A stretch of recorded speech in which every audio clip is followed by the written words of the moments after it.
अस्सलाम वालेकुम।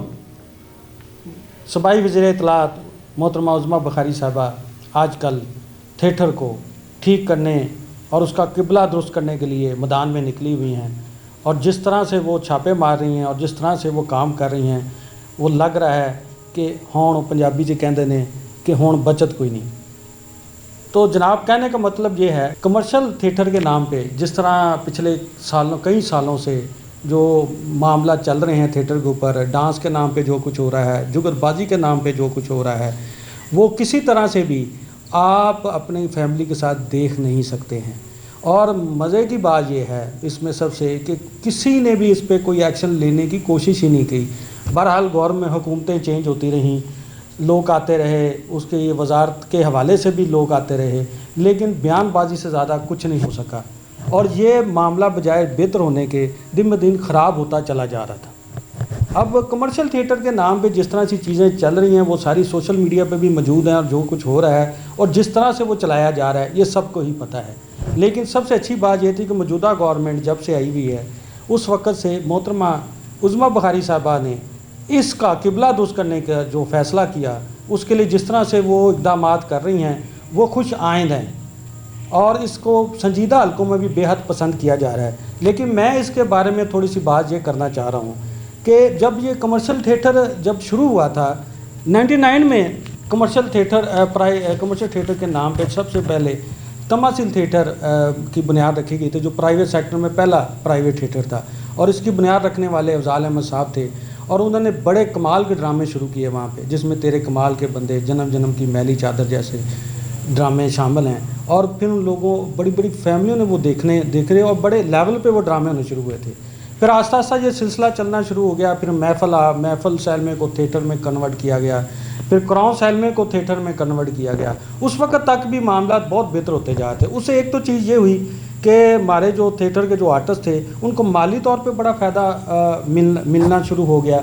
उसके साथ प्राइवेट साइड जो कारोबारी ज़रात थे, या जो समझ लें कि इन्वेस्टमेंट इसमें लोगों ने डालना शुरू कर दी थी, इससे कैनवस तो बहुत बड़ा बढ़ गया थिएटर का। लेकिन थिएटर की जो सूरत हाल थी, जो थिएटर का जो मामला थे, वो बजाय बेहतर होने के वो दिन ब दिन ख़राब होने शुरू हो गए, क्योंकि इसमें अब जिस तरह नॉन प्रॉफिट लोग शामिल होना शुरू हो गए, जो उसमें पैसा लगाते थे, उनका मकसद ये था कि हमें ज़्यादा पैसा कमाना है, उसके लिए जितना ज़्यादा जो कुछ हो सकता वो किया जाए। फिर सबसे पहले अलम्बरा आर्ट कौंसल थी, इसमें पंजाब आर्ट कौंसल थी जो थिएटर को किया। फिर तीसरा होम डिपार्टमेंट हुआ करता था जो इसका हिस्सा था और जो सेंसर देखते थे। फिर इसमें उन्होंने डीसी ऑफिस को भी डाल दिया, कुछ दूसरे अदारों को भी शामिल कर दिया गया, और ये बजाय बेहतर होने के और ख़राब होना शुरू हो गया। फिर कमर्शियल थिएटर के नाम पे फिर डांस को शामिल किया गया, और डांस की शक्ल दिन ब दिन बजाय डांस की बजाय जिम्नास्टिक शुरू होगी। फिर उन ही एक्टरों को इसमें शामिल किया जाने लगा जो ये कर सकती थी। अभी आप ड्रामा थिएटर जितने भी आप देख रहे हैं, उसमें सबसे ज़्यादा नुमायाँ जो तस्वीर होती हैं वो उन्हीं अदाकाराओं की होती हैं जिन्हें अदाकाराएँ कहा जाता है। हालांकि अदाकारी वाली बात उनमें कुछ भी नहीं होती। अब हर ड्रामे में 5 से 6 गाने शुरू हो चुके हैं, हर ड्रामे में 5 से 6 गाने होना बहुत ज़रूरी हैं। अब हुआ ये कि जहाँ पे किसी दौर में जब थिएटर बड़ा अरूज पे था, 70-80 के बाद जिस तरह अच्छा थिएटर चल रहा था, जब कमर्शियल थिएटर के नाम पे जिस तरह इन चीज़ों को ख़राब किया, जिस तरह गाने शामिल कर दिए, गाने के बाद तो फिर इसका हुलिया ही बिगड़ के हो गया था। बिल्कुल ड्रामे की शक्ल ही बदल गई थी। ड्रामे में अब एक्टिंग से ज़्यादा गानों के ऊपर फोकस किया जाने लगा। फिर उसके साथ जब एक के बजाय दो के बजाय 3, 10 से 12 थिएटर बन गए, फिर एक्टर जो थे अब एक्टर वही थे।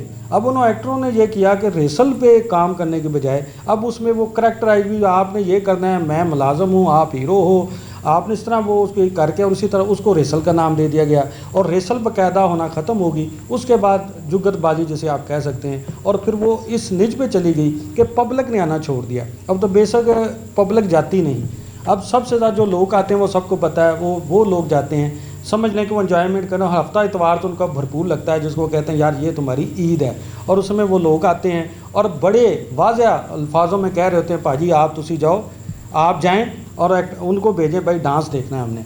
अब ये सूरत जो बिगड़ रही थी, इससे लग रहा था कि भाई थिएटर का भी हाल वही होगा जो हमारी फ़िल्म इंडस्ट्री का हो चुका है, और फिल्म इंडस्ट्री बंद पड़ी हुई है। इस वक्त सैल में आपके आधे से ज़्यादा ख़त्म हो चुके हैं। اس کے بعد جو اسٹوڈیو تھے وہ بھی قریباً ختم ہو چکے ہیں. 3 تھیٹر آپ کے اسٹوڈیو ہیں، باری اسٹوڈیو، ایونیو اور شباب. لیکن اب باری کا بھی پتہ چل رہا ہے کہ اس کو بھی بیچ دیا گیا، اس کے بھی معاملہ چل رہے ہیں. سر ایونیو رہ گیا، وہ بھی مجھے لگ رہا ہے جب ان کو بھی کوئی لگے گا وہ بھی بند ہو جائے گا. اسی طرح تھیٹر کی بھی یہی حالت دن بدن بگڑ رہی تھی، لیکن سابقہ گورنمنٹ نے تو اس پہ کوئی فوکس نہ کیا. لیکن جب موجودہ گورنمنٹ آئی نون لیگ کی، اس میں صوبائی وزیر اطلاعات محترمہ عظمیٰ بخاری صاحبہ نے اس حوالے سے جب ان کو ذمہ داری سونپی گئی تو سب سے پہلے انہوں نے تھیٹر کو درست کرنے کا فیصلہ کیا.